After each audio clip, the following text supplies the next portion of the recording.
one of the things that's so exciting about being on the board of PMI is getting to see students that we have held dear here at the seminary sent out around the world, back often to their own indigenous countries or to countries that they're particularly adept at being in, and seeing them meet important needs there, spreading the gospel of Jesus Christ to the people around the world. PMI started at Covenant Seminary almost 25 years ago.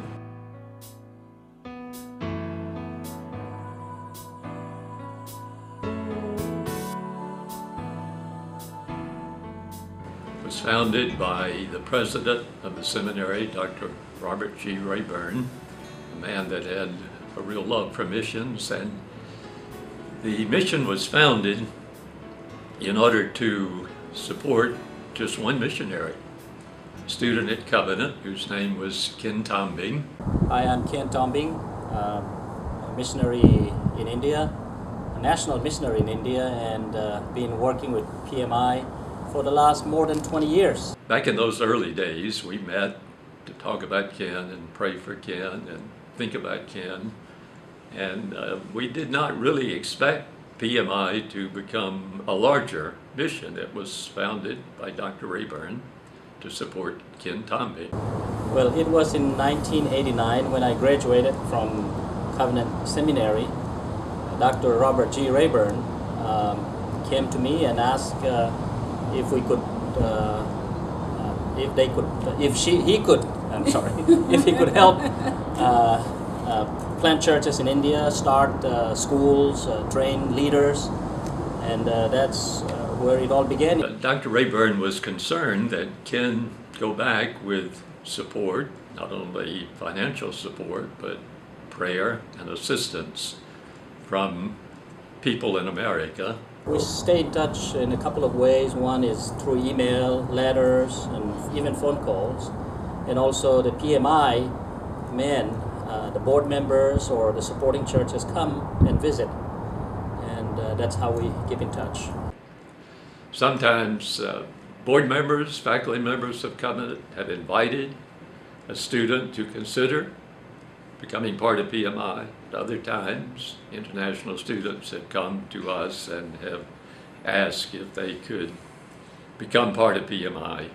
Well, we were students at Covenant Seminary in St. Louis, and we met Nelson Jennings, who's on the faculty there, and he was the chairman of the board of PMI, and we heard about PMI through Nelson, and so we just made application to join.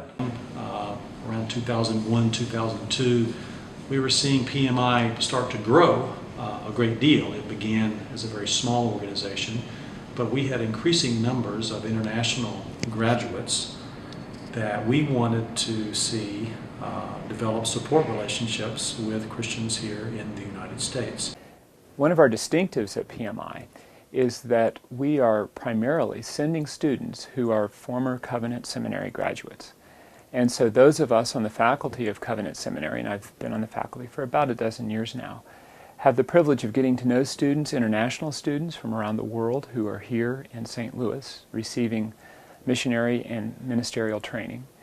And then as we learn more of who they are and see their passions and their commitment for the gospel, we have the opportunity to help send them back to their home country often, or to a country that's analogous to their home country, so that they can minister to people there, bring the gospel of Jesus Christ, plant churches, establish study centers that can be used for the furtherance of the gospel, and just many exciting things. And these students we know and love and hold dear, and we're glad to see how God is using them around the world today. From the very beginning, our thought was that PMI would not be a highly structured mission with a lot of rules and regulations, but more a kind of fellowship between the missionaries and the board members.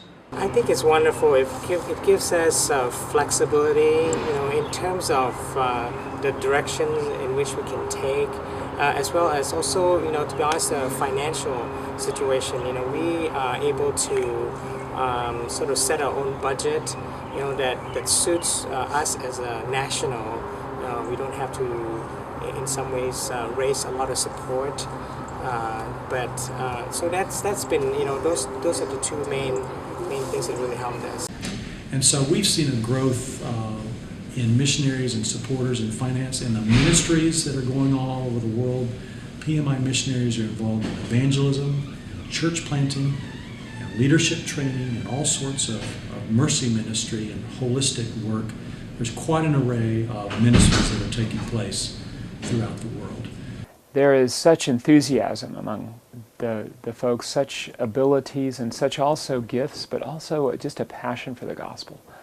And that gospel passion has led them to ministries all around the world, to India, to Brazil, to most of Western Europe, and to other areas in Latin America. It's very exciting to see these different people going around the world and spreading the gospel of Jesus Christ. I am interim pastor for New City Fellowship Bangkok, which is a church plant that was planted about 4 years ago, and we are set to go out and plant another church in the downtown area of Bangkok. We take what we have learned at Covenant Seminary, and we use that ministry as really a ministry that we have in the lives of people in New Zealand. And New Zealand is a very non-Christian country. It's the PMI support that enables the counselling ministry to continue. I have been elected as the coordinator of pastoral ministries, which is kind of like the bishop in the Anglican Church, and I'm looking after the works of the pastors and those local churches which they are pastoring.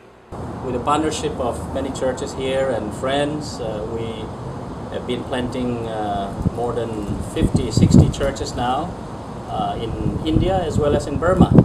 And also began a high school and a college. It's doing really great. We have more than 25,000 high school students and 1,500 college students.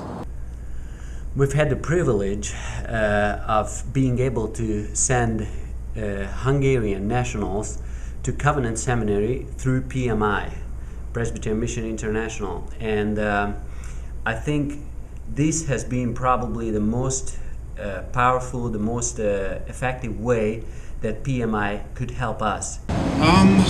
We're involved in different things. I've been teaching partly at Daystar University since '95 in a liberal arts college, Daystar University.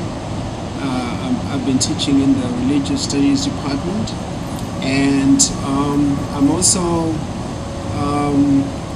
involved, both of us actually are involved in reconciliation ministry between the Kenyan Africans and Kenyan Indians in Nairobi, majority of whom are Hindus and Sikhs and Muslims. So we try to reach out to this group of people. It's amazing to me as I think of PMI's history that we have had so few problems dealing with the missionaries. They know what they're doing. They're going home to serve in countries where they speak the language and know the culture, and they have become very effective as missionaries in all parts of the world. It's easy to be enthusiastic about PMI. As a person who has seen it afar initially as a faculty member here at Covenant Seminary and seen wonderful students of ours join and go back to their home cultures and minister there. And then also as a board member, as I've gotten to know more and more the inner workings of PMI, and to hear in even more detail the wonderful stories of these people that we hold so dear, these PMI missionaries, who've gone all around the world, to Europe, to India and Central Asia, as well as to Africa. It's just so exciting to see how God is using these people to His great glory to spread the gospel of Jesus Christ. My children knows that we have been supported by churches in the States through PMI, and I think that's all they know. Not much about PMI. Anyway, they are very much involved in our ministry, like they have been with us whenever we visit churches and whenever we preach the gospel, and whenever we visit the poor and the sick in the community. And they have the concept that they are to help others when they grow up.